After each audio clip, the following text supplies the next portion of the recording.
Their fairy tale became a nightmare.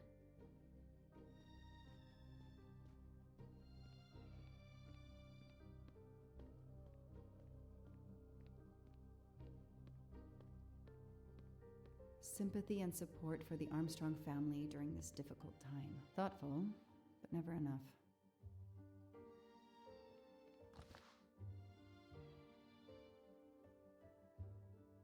What a dear child.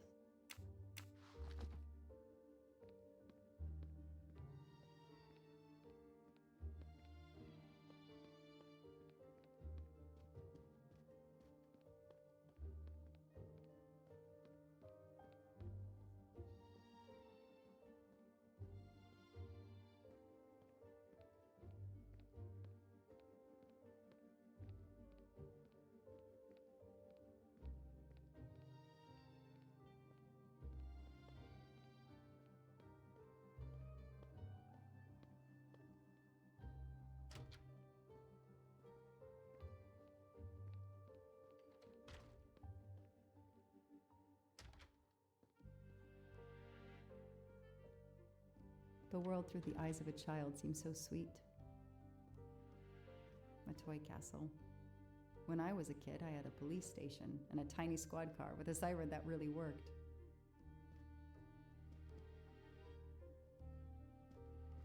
Mrs. Armstrong, my name is Joanna Locke. I'm a detective investigating the kidnapping of your daughter. May I talk to you? When is your baby due? Mrs. Armstrong? Sonia? I don't want to talk. I just want to see my daughter again. That's all that matters. The poor woman. I can't imagine how she feels.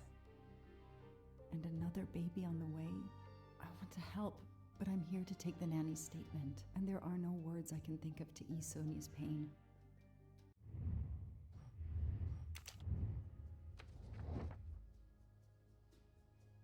Everything looks okay here.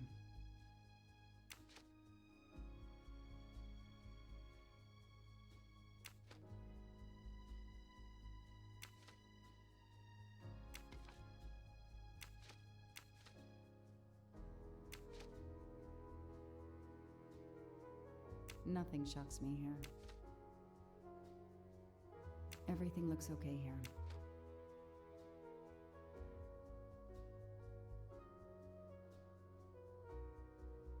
Nothing shocks me here. Everything looks okay here. Nothing shocks me here. Everything looks okay here. That's it. No rookie mistake there. Mrs. Armstrong? Let me show you this. Daisy, my little Daisy. I miss her so much. How good it is to see her face. I can't imagine the pain you're feeling right now. She loved her little stuffed animal, Fluffy. She took him everywhere with her. The kidnappers took it as well. They didn't have to. That means they wouldn't hurt her, doesn't it? Every lead will be followed up. You have my word on that. Thank you. I shouldn't lose hope. Somehow. I know it isn't my case, but I just made a promise, and I mean to keep it. Do you know where I can find Miss Moreau? She's in her room. Last door on the left.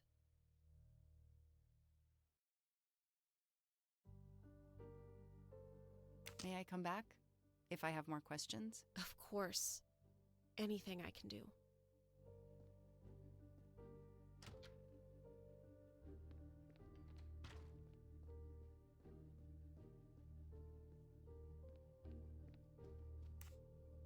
How are you doing? Are you holding up? You know, in the military, you're supposed to have the stiffest of upper lips. The Desert War taught me that soon enough. But this, it's difficult. Damned difficult. Harder on my good lady, of course.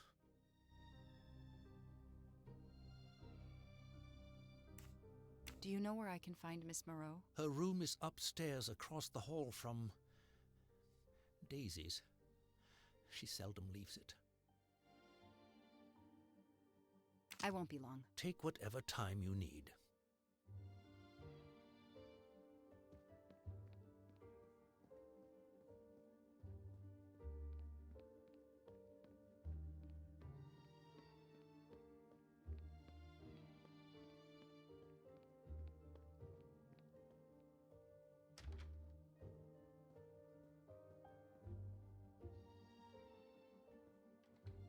toy train. Now here I am on a real one. Lyon, in France. What a lovely looking city.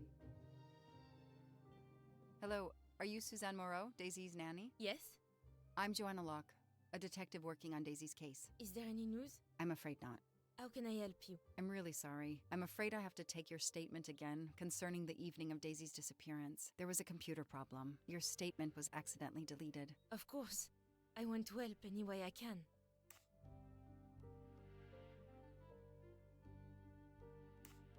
Tell me about that night in your own words. The Armstrongs had a party to raise money for a museum, I think.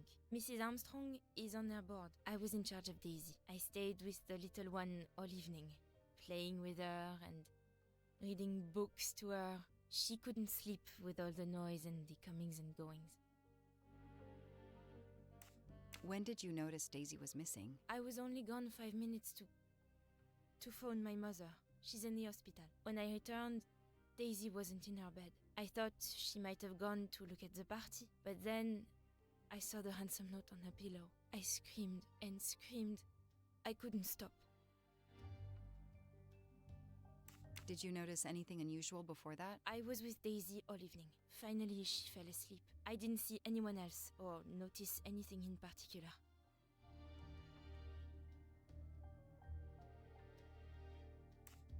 Do you have any idea who did this? No! I can't see who could have done such a horrible thing. The Armstrongs are such good people. Like my own family. Thank you for giving me your statement again. I'll get back to you if I have any questions. I won't be far. Okay, I have Suzanne's statement, but her answers need some checking.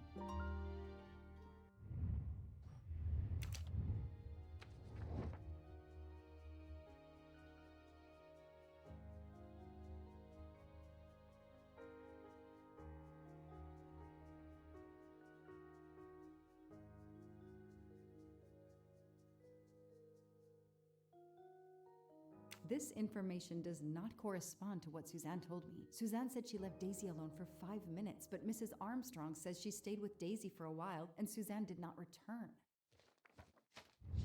Score. 1 for the good guys.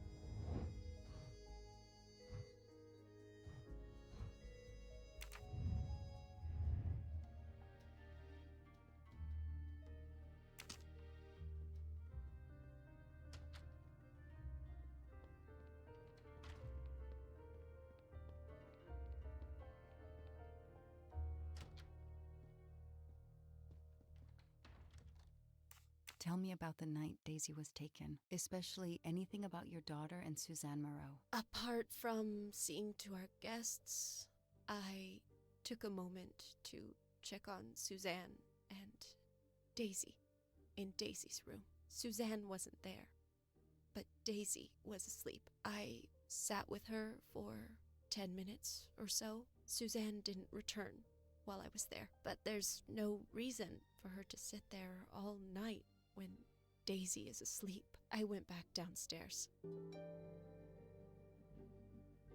Okay, the stories Sonia and Suzanne tell don't match. I should recheck my file and track Suzanne's movements.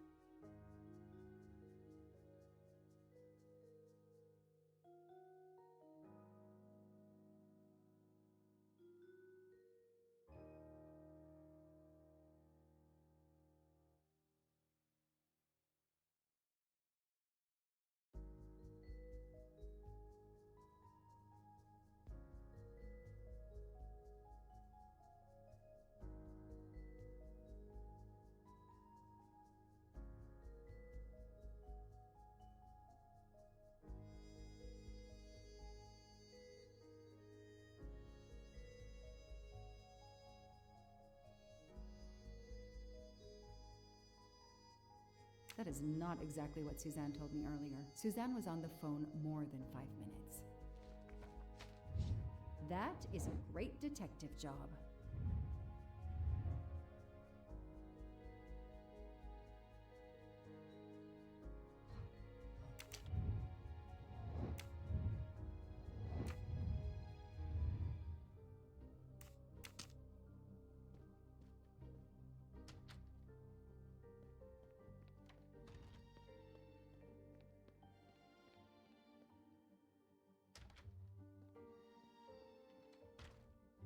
If I understand you correctly, you left Daisy when she was not asleep? The party was very loud.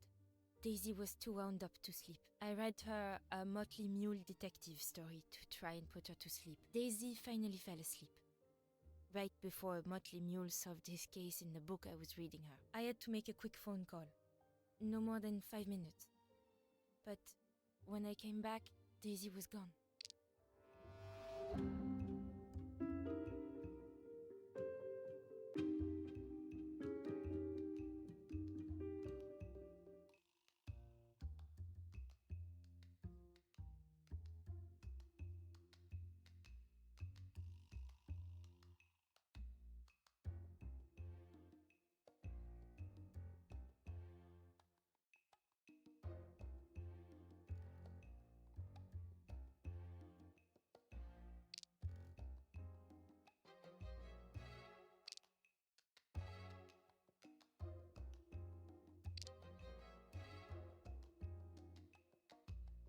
Are you sure you were only gone for 5 minutes? 5, 6, what does it matter? It was very quick. You say you were only away 5 or 6 minutes, but Mrs. Armstrong says she was alone there more like 10 minutes. And the phone record shows that you stayed on the call for more than 30 minutes, way longer than you said. My mother is extremely ill. It's difficult for me. I may have lost track of time. When I came back, Daisy had disappeared. It must have been a coincidence. You have to be precise, Suzanne. A little girl's life is at stake. Why are you doing this? I didn't do anything wrong. I would never hurt Daisy. I need to check Suzanne's story. She's panicking. Why now? What is she afraid of?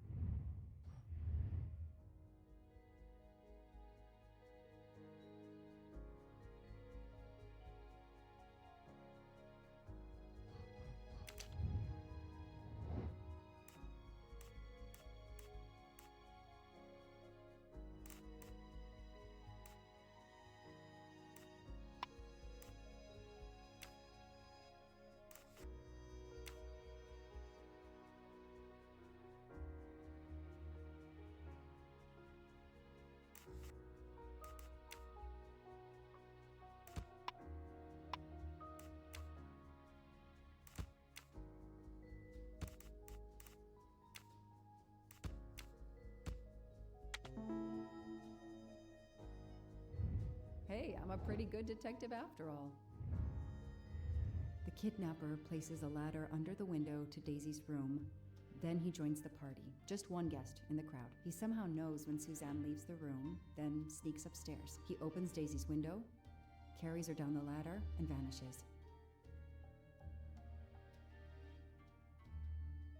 I should see if the Armstrongs can confirm what Suzanne told me.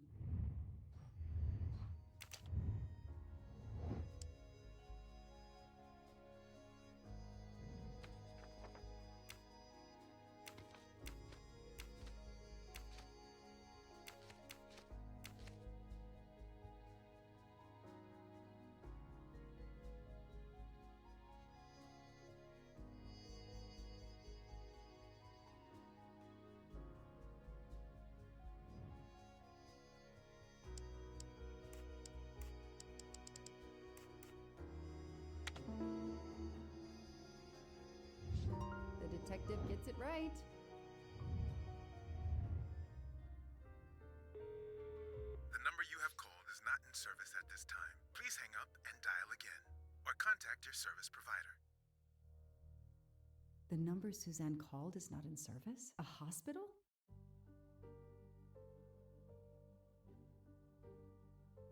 I should see if the Armstrongs can confirm what Suzanne told me.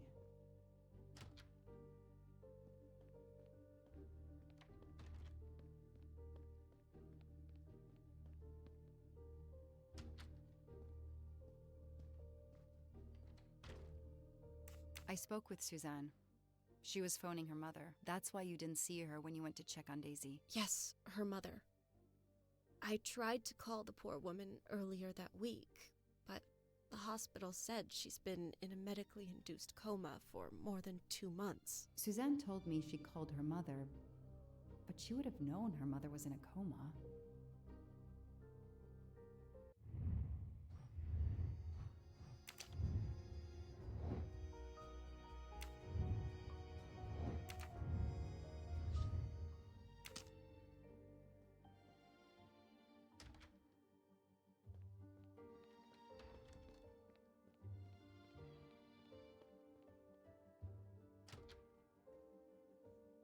I should see if the Armstrongs can confirm what Suzanne told me.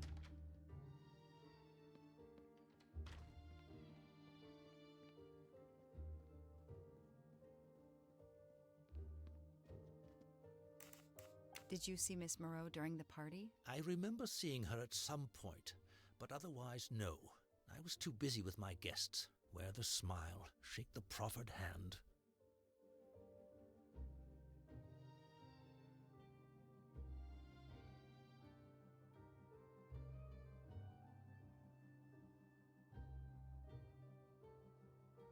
Ms. Moreau told me she called her mother. Well, why not? I believe they are very close, and the poor woman is not well. She needs some experimental treatment that isn't available yet in France. I won't be long. Take whatever time you need.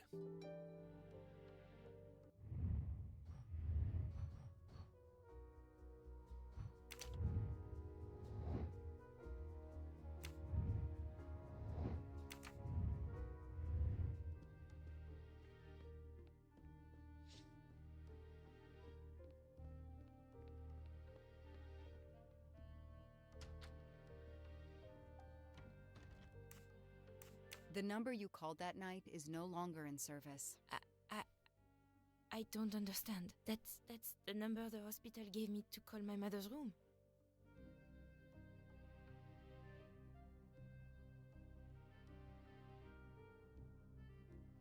You told me you were on the phone with your mother when Daisy was abducted. As we said earlier, I didn't pay attention and was on the phone longer than I said. But since my mother is very ill, she had to leave her hometown, Lyon, because the treatment is not approved yet in France. She is in an hospital in Boston for a special treatment. I call her every night to check on her. When I came back, Daisy was gone. I'll never forgive myself.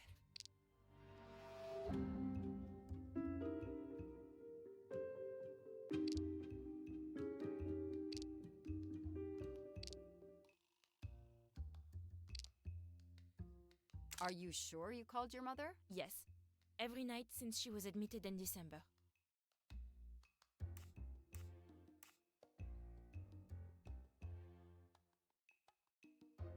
Suzanne, I think you really care for Daisy. If you do, then tell me the truth. You can't have been calling your mother while she's in a coma. My mom really is in a hospital in Boston. She really is in a coma. I wasn't calling her. I was on the phone with my boyfriend, Noah. Why lie about it? Why are you panicking? Because he's gone. I haven't heard from him since the night of the kidnapping. I'm afraid he's somehow connected to Daisy's disappearance. That he was just using me somehow. But I swear I talked to him. Yes, for more like 30 minutes that night. So he couldn't have kidnapped Daisy at the same time we were talking. But he could have kept you talking so someone else could take Daisy. Yes, you can see why I lied. Can't you? I was afraid you'd suspect me of having something to do with it. You can understand that, can't you? Suzanne, I want to believe you, but you've made it harder to find Daisy. Do you realize that? Oh my god. What have I done? What's most important is not what you've done, but what you do now. Go. I'll be back to talk to you. No more lies, Suzanne. For Daisy. No more lies. Noah. The name might lead us to that little girl. I am on this case now, whether my captain wants me to be or not.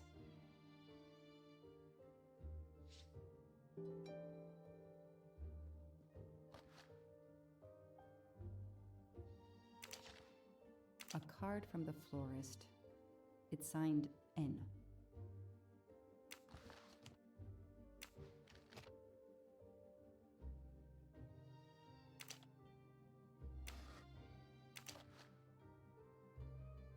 Huh.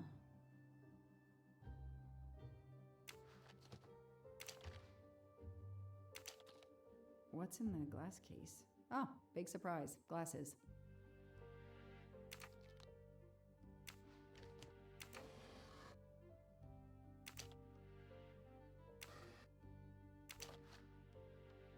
An Eiffel Tower keychain, but no key. Small jewelry box. By the size, I'm guessing earrings. Why put a key in a jewelry box?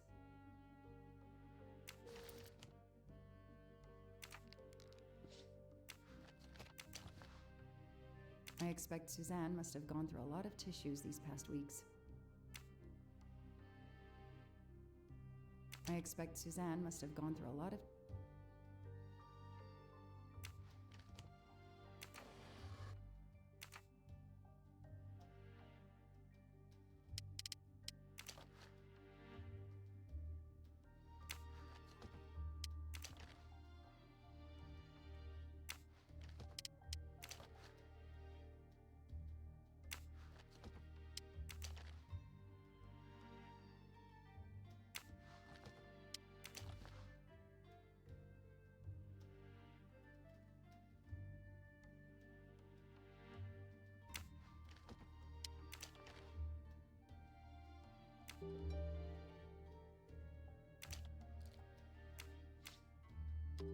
That doesn't work.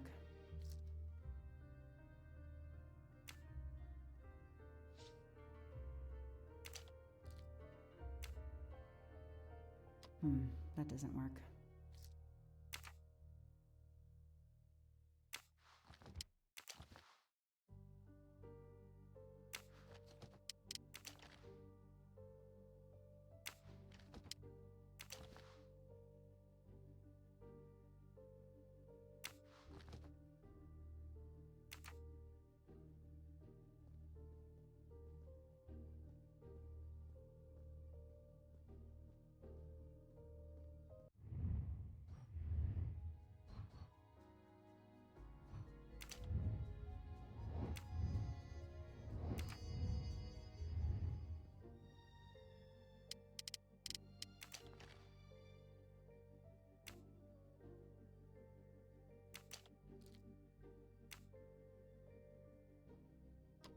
That doesn't work.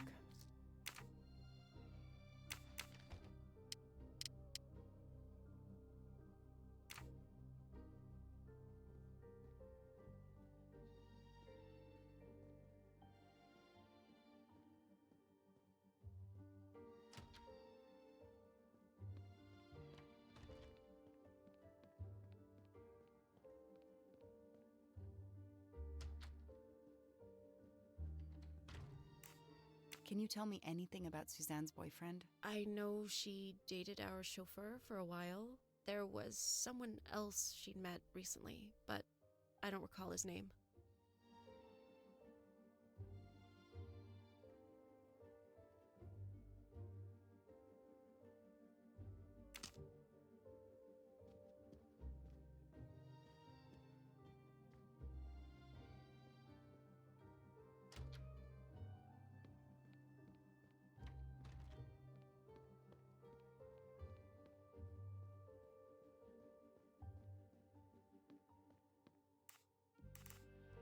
Any idea what this small key unlocks? No, I found it one day on the floor. I kept it in case someone lost it. I imagine these flowers must have been beautiful. Who gave them to you? The gardener. They're getting pretty wilted, but I hate to throw them away.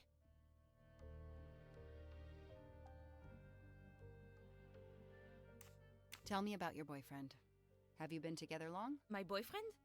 Why? He doesn't have anything to do with this. Please, Suzanne, the sooner you answer my question, the sooner we'll be done. His name is Noah Garrity. I met him at a Lunar New Year party in Great Barrington. He He is a kind and caring person, although, well, I miss him. He had to go away on business. He should be back.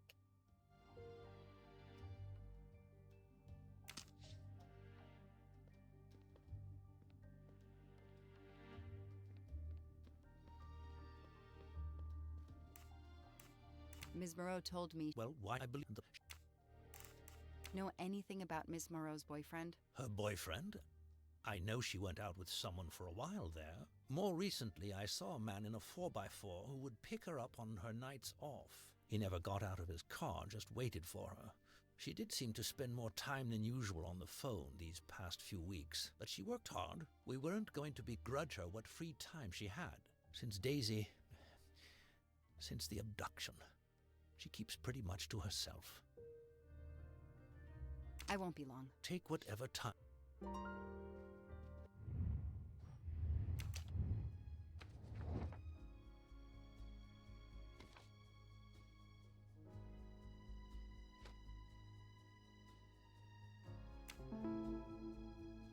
These tire tracks could well be from Suzanne's boyfriend's 4x4. That's it. No rookie mistake there.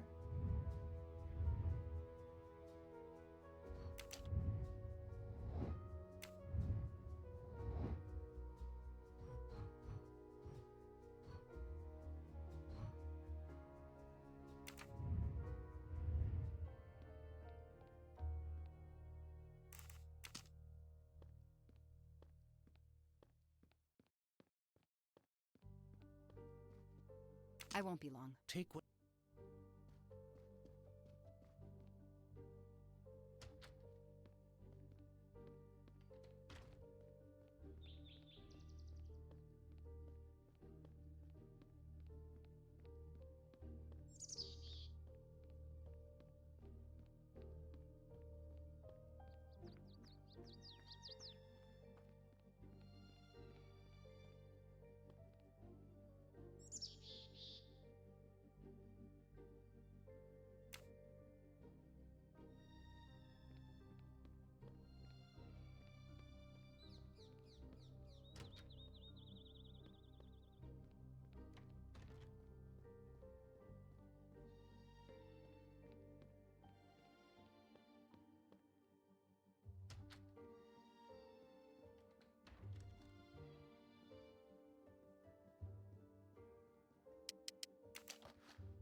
That doesn't work.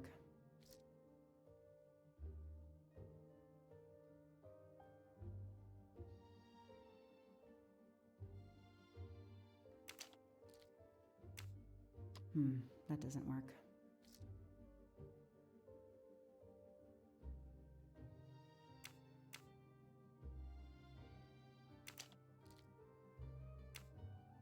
Okay, Suzanne. Let's see what you haven't told me.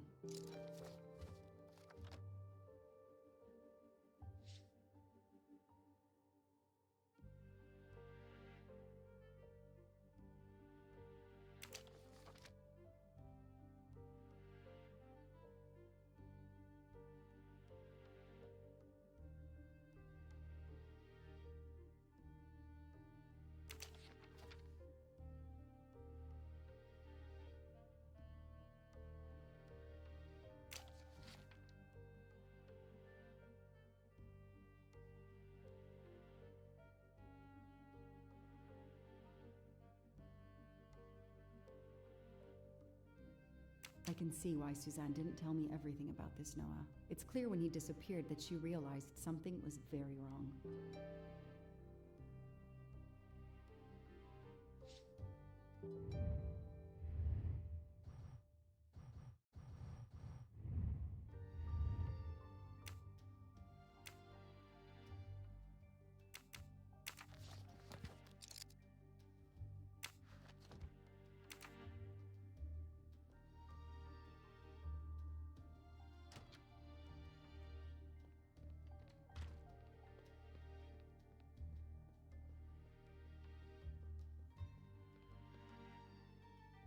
Tread marks of a four-wheel drive vehicle were found outside the garden on the night of the kidnapping. Noah drives one, doesn't he? Where is he, Suzanne? If you know anything more about him, you have to tell me. I know what you're thinking, but it's impossible.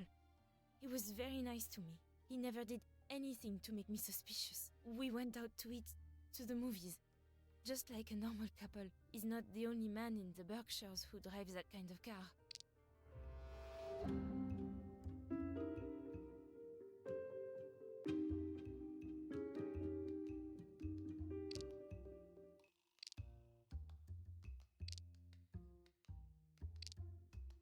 I don't see anything that proves she's lying. You really didn't notice anything strange about Noah until he vanished? He could get moody at times, as if he had a lot on his mind. In your diary, you say that Noah took you to a cabin in the mountains on Valentine's Day. You read my diary? I'm sorry, but we have to find Daisy. We both want that. So yes, I looked in your diary.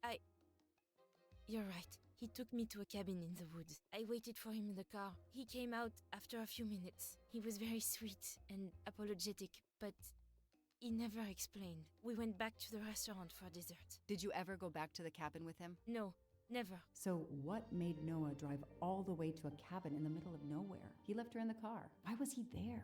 This is important. I know it is. I can use Suzanne's directions to the cabin and compare them to the map of the area I have in my car.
I won't be long. Take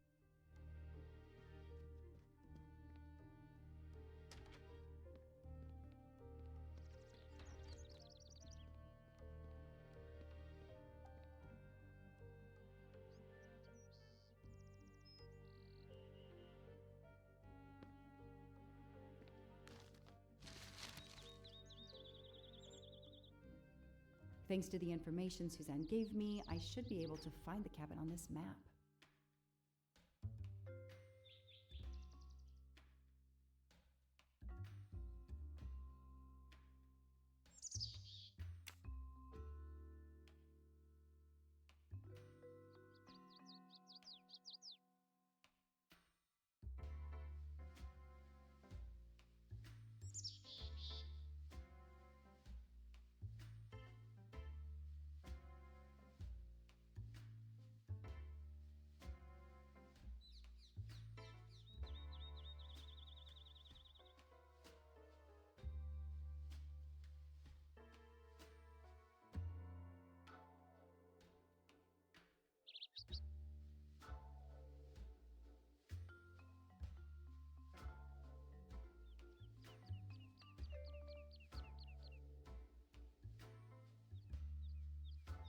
I've got it. The cabin has to be here. I have to find that cabin. I hope I'm not too late.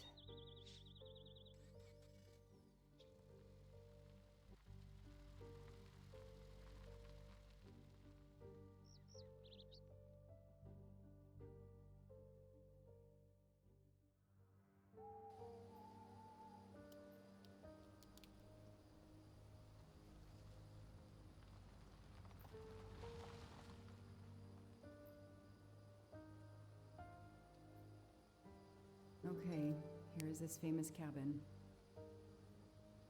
Let's investigate.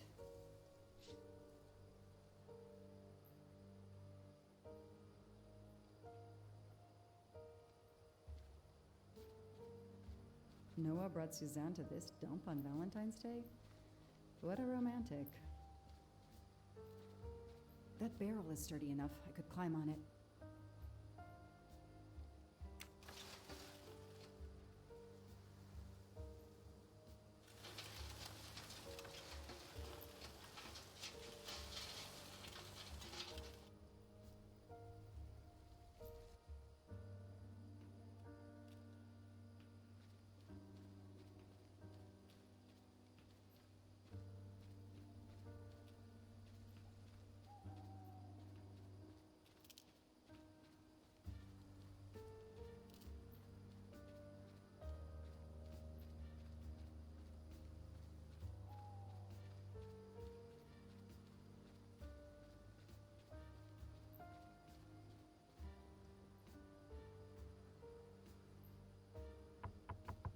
Hello?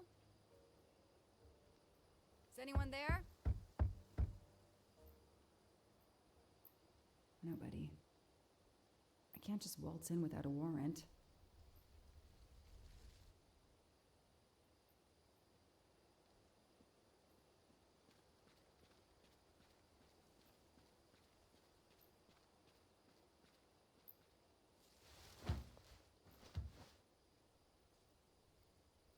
Ugh, an old hunting trophy, starting to molt.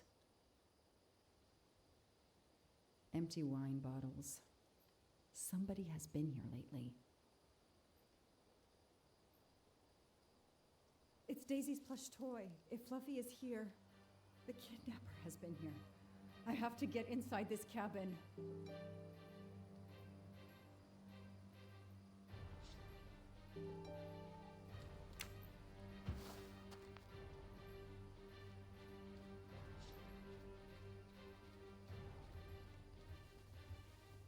I'm not getting through this door by wishing it open. The broom isn't sturdy enough to force the door.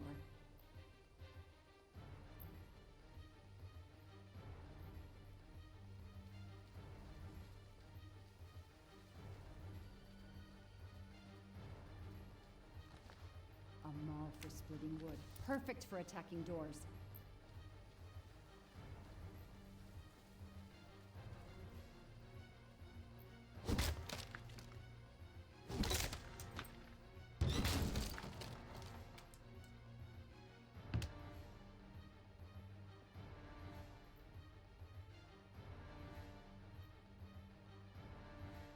Look at that. A broken door to investigate. No need for a warrant.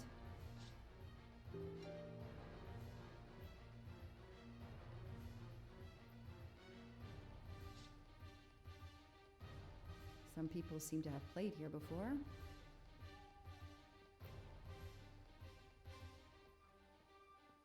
The floor is scratched and worn in this area. The sofa must have been moved a lot.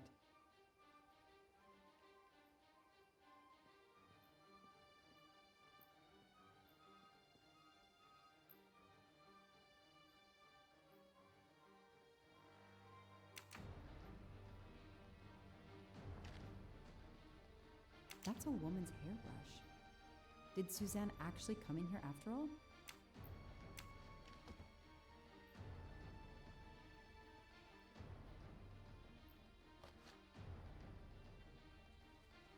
This bottle comes from the Blue Lagoon.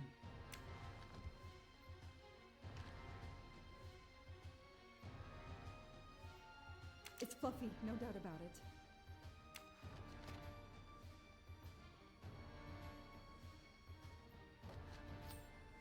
A gold mustache. Thank you very much. A lot of tools. I guess somebody noticed the cabin was about to fall down. Some boxes. I wonder what they were used for.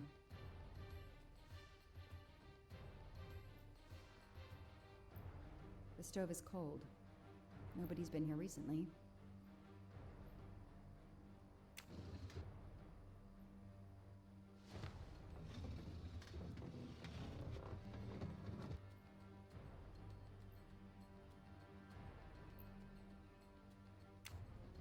Damn, it's booby-trapped. If I move, it could go off, and that countdown tells me it wants to go off anyway.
Since I'm telling this story to you, Mr. Poirot, you should be able to deduce I didn't blow myself up. Let's see if I can remember how I defused the bomb.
Since I'm telling this story to you, Mr. Poirot, you should be able to deduce I didn't blow myself up. Let's see if I can remember how I defused the bomb.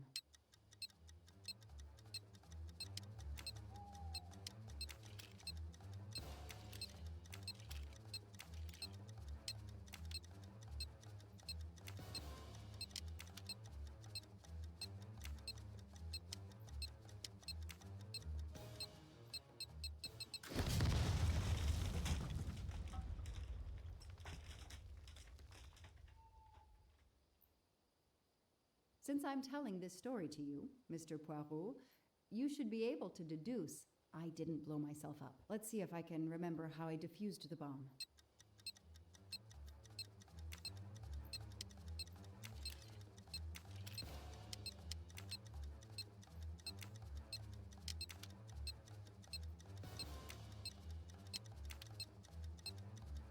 That should do it. Wow, I wonder if that's how close it was. This would have ended my investigation right here. These rods are heading towards the canisters. It must be the trigger for the explosion. I smell a strong, sweet smell. Damn. I think these are filled to the brim with diethyl ether. Incredibly flammable. It looks like the kidnappers wanted to utterly destroy this place and whoever opened this hatch. A wooden crate? I have to open it.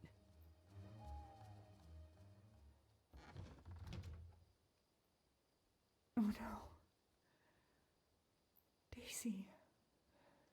No. I called in my discovery of the body. Then there was nothing I could do except protect the site for forensics.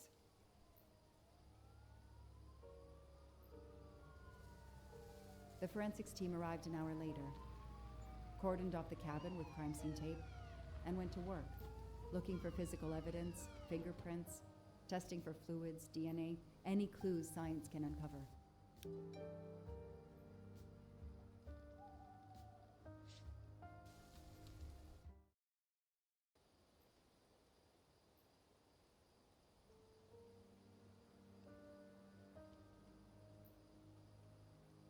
They removed Daisy's body. The autopsy would take place in the morning. But I had one more stop to make.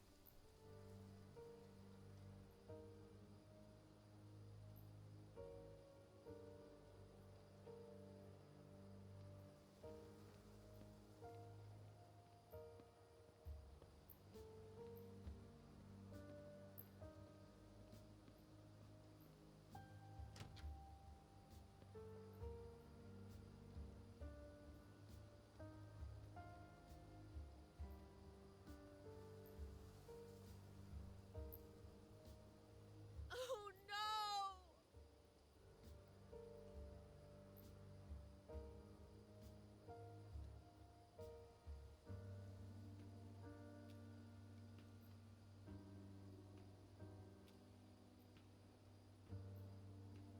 That night, I swore to find the monster who killed that child.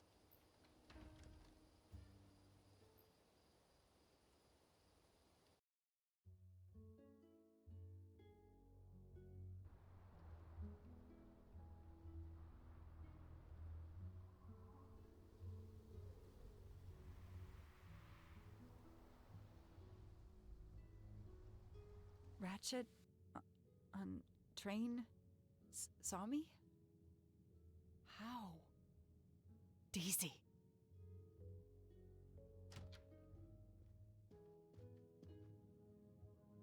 She was awake? And then she collapsed again. I take the responsibility. She was weaker than I realized. Oh. Lie still while I examine you. Pupils dilated? I'm all right.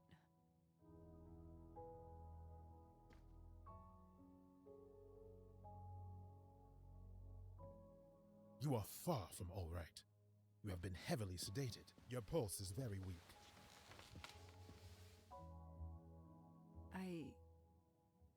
I have to finish my story. Ratchet can't escape again. Can't escape. Have no fear of that, mademoiselle. Ratchet will not escape. We must hear her story. This woman needs rest. I will let you know when she is recovered enough to continue. But I warn you, it will be some time. I understand, Doctor. Thank you. I have completed my preliminary examination of the deceased. I think that it will interest you. Indeed it will. And I have other witnesses to interrogate. You are right. Let's not put this poor woman in danger. There will be plenty of time for her to finish her story when she has recovered. By all means, tell me the results of your examination.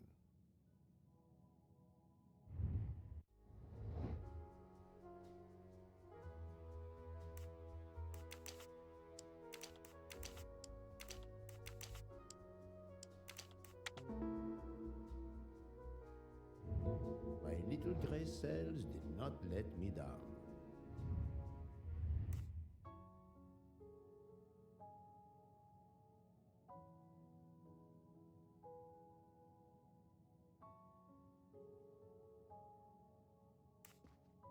Can you estimate the time of death? Rigor mortis was advanced, but not complete. I estimate the death occurred between midnight and 2 in the morning. That tallies with the witness statements I've collected so far.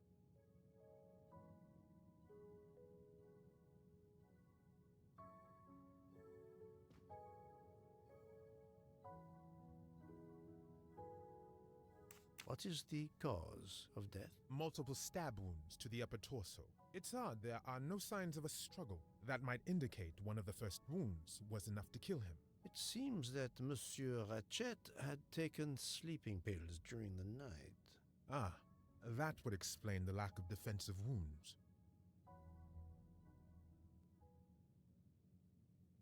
Mr. McQueen and Mr. Masterman told me that Monsieur Ratchet didn't smoke. Can you confirm this? I can't say without a more extensive post-mortem.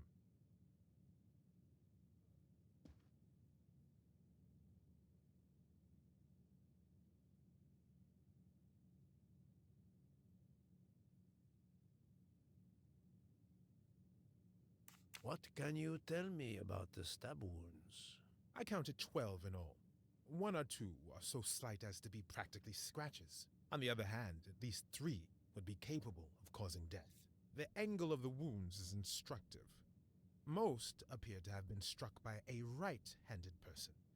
But you see, this one, under the right armpit, it's not a deadly blow given the depth, but a right-hander couldn't have done it. It was most certainly struck with the left hand. So, our murderer is left-handed. No, it is more difficult than that, is it not? As you say, Mr. Poirot, some of these other blows are just as obviously right-handed. Do we have a first and second murderer, as the great Shakespeare would put it? The first murderer stabs his victim and exits left, turning off the light. Then a second murderer comes in the dark, does not see his or her work has been done, and stabs a dead body. Magnificent. You think so? I'm glad. It sounds to me a little like nonsense.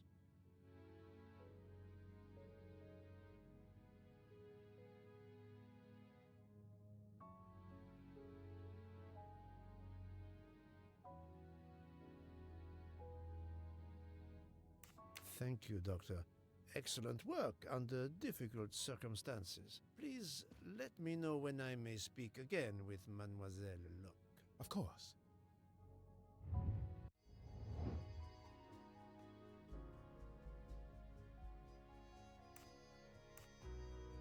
Even a smoker might innocently turn red. Yes, that's certainly a good place to start.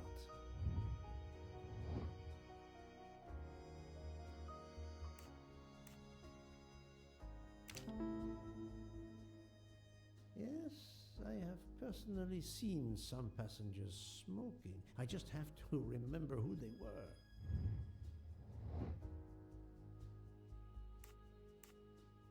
No, I have not. No, this is...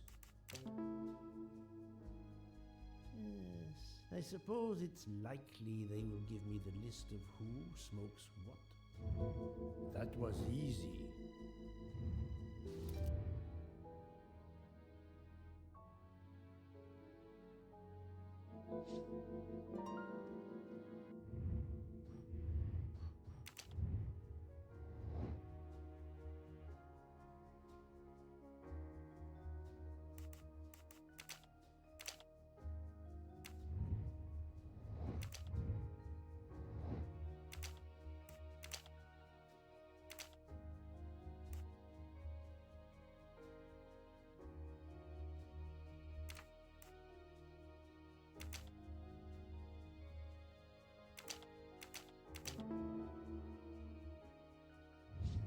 I'm right again.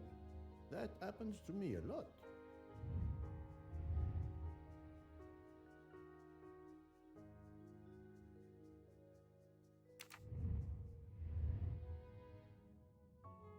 How is Mademoiselle Locke, Doctor? Her vital signs are improving, but she is still unconscious. I understand. Thank you for looking after her.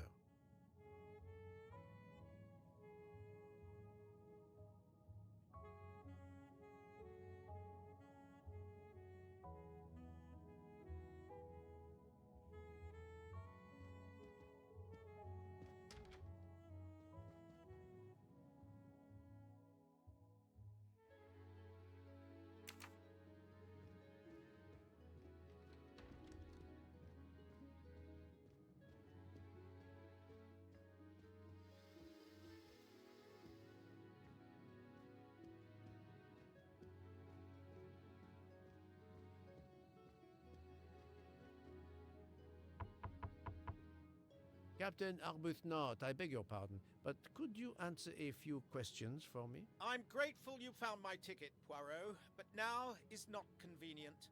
I certainly didn't expect such a resistance.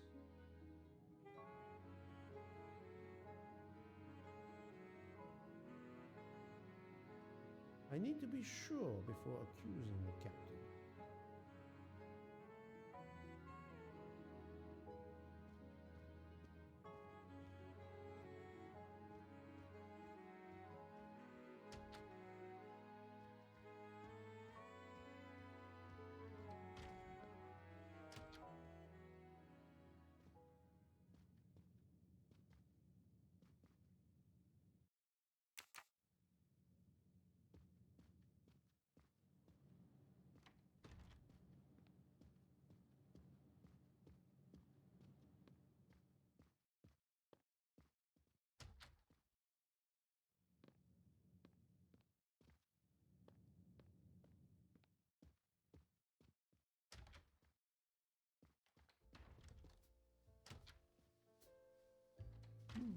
Most of the passengers pass by the bar during the day. They eat, drink, write.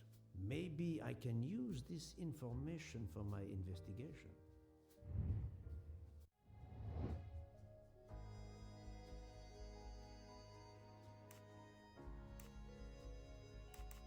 Good. Yes, it could work. He appears to be an observant young man and serves the passengers regularly.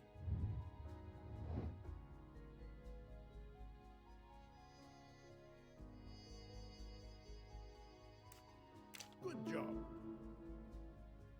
Yes, if I ask them to write something trivial, they may do it instinctively with their dominant hand.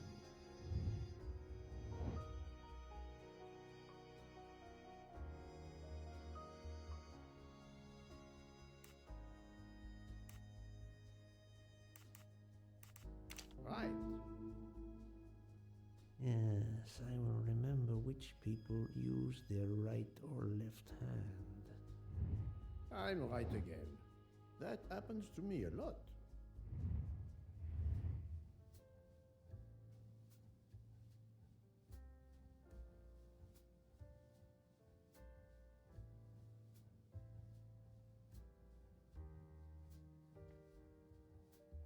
Mademoiselle Debenham, I have a few questions for you.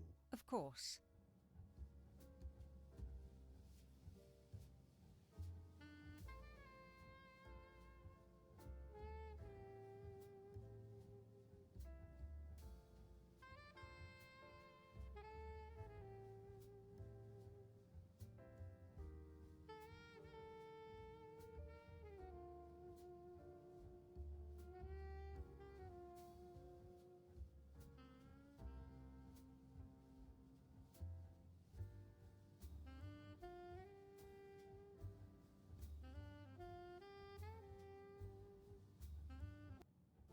Let's start with your movements last night. There's little to tell. I went to bed and slept. Did you know the man who was killed? I saw him for the first time during lunch yesterday. Did you notice anything about him? Well, if I believed in auras, I might say he seemed dark.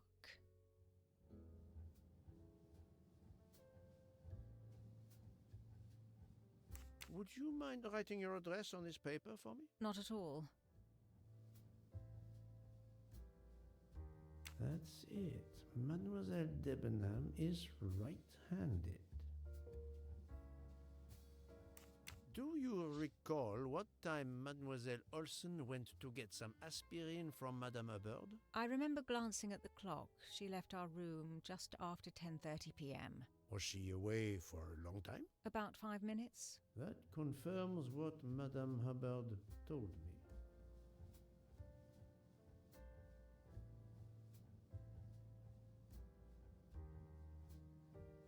Do you smoke by any chance? No, I never have.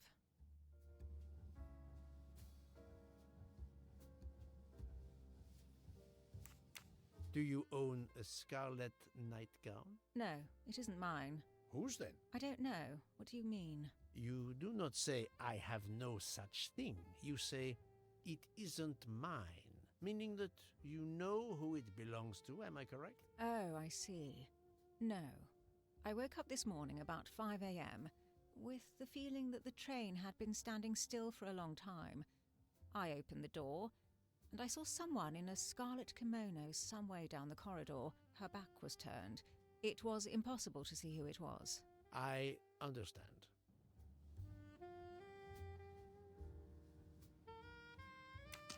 Thank you for your assistance, mademoiselle.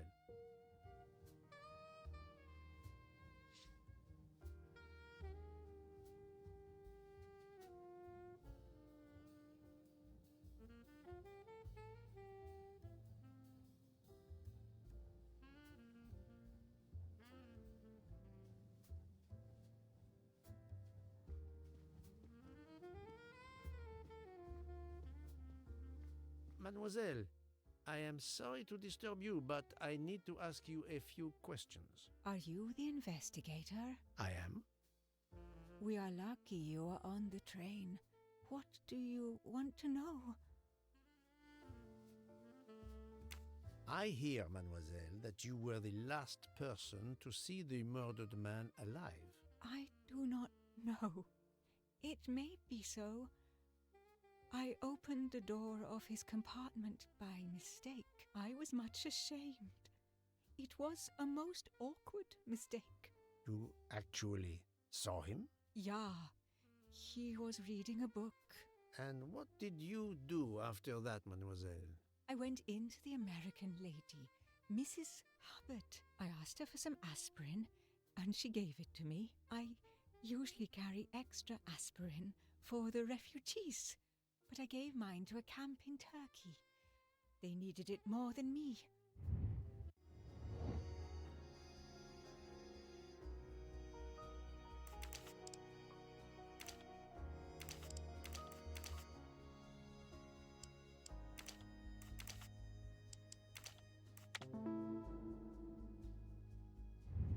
Et voilà.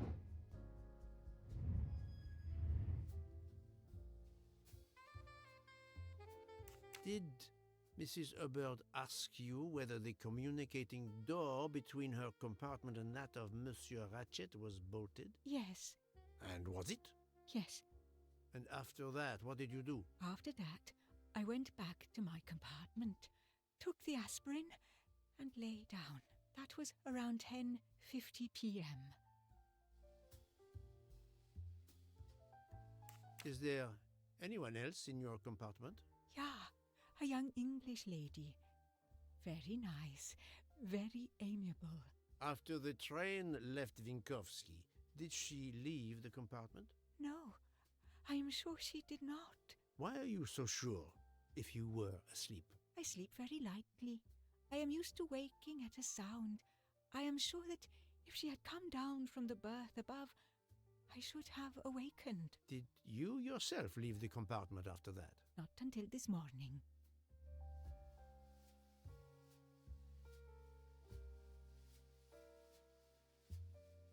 Do you have a scarlet silk kimono, mademoiselle? No, indeed. I have a good, comfortable dressing gown of Jaeger material. Do you smoke, mademoiselle?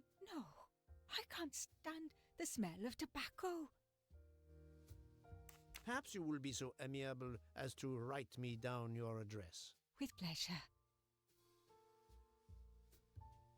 Mademoiselle Olsen is indeed right-handed. This was a very interesting conversation, mademoiselle. I thank you. If you have any other questions, I'll be in my compartment. Good luck, Mr. Poirot.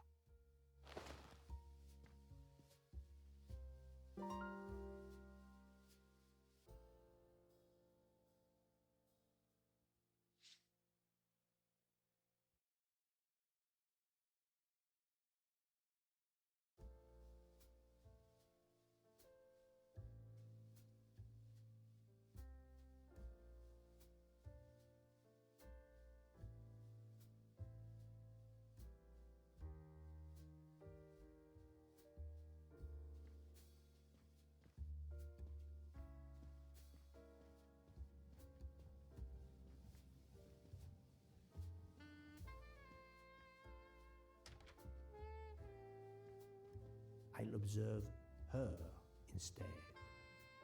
I'll observe. I'll keep an eye on them instead.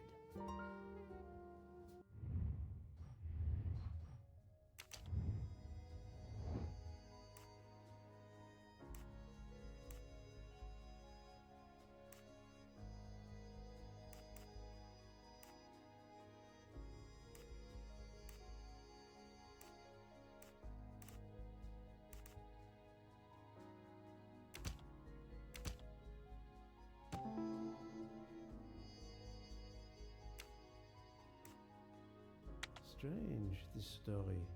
If Mademoiselle Olsen is such a light sleeper, why didn't she tell me about Mademoiselle Debenham getting out of bed? She even made a point to tell me the opposite. That's the right answer.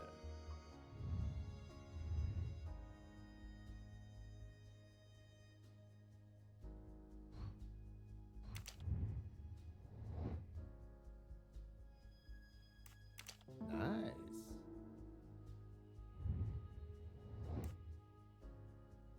Good job. I'm right again. That happens to me a lot.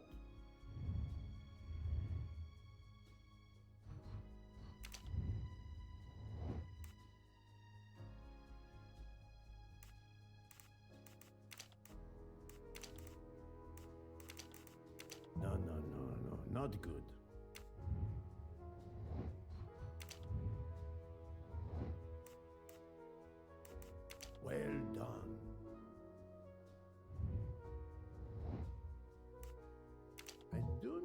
think that's the right answer. Are you great?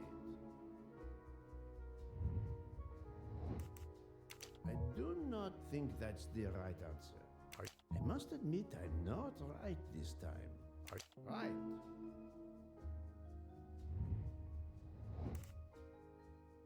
I must admit I'm not right this time. Nice. That was easy.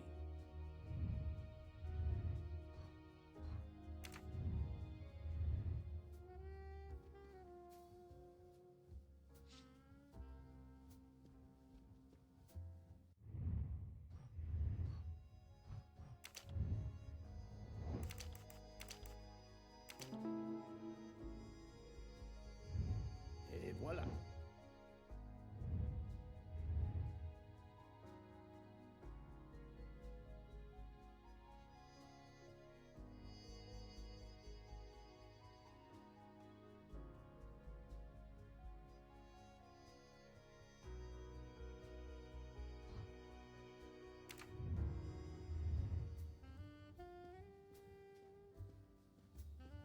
Monsieur Fauché, may I disturb you for a moment? Of course. How can I help?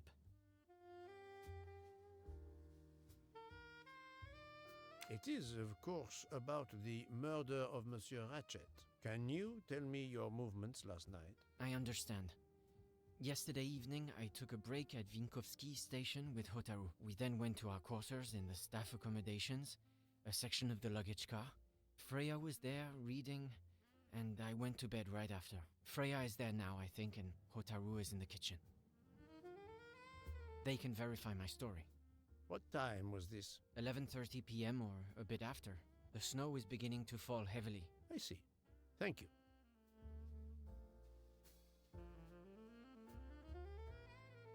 Can you write your address on this paper, please? You want to pay me a visit? Who knows, Monsieur Fauché? He is right-handed, there can be no doubt.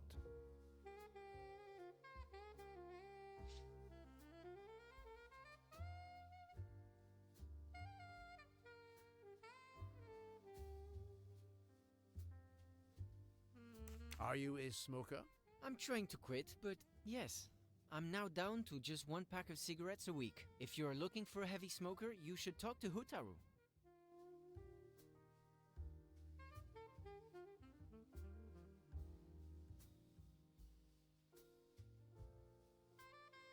Thank you, Monsieur Fauché. I'll come back to you if I have more questions.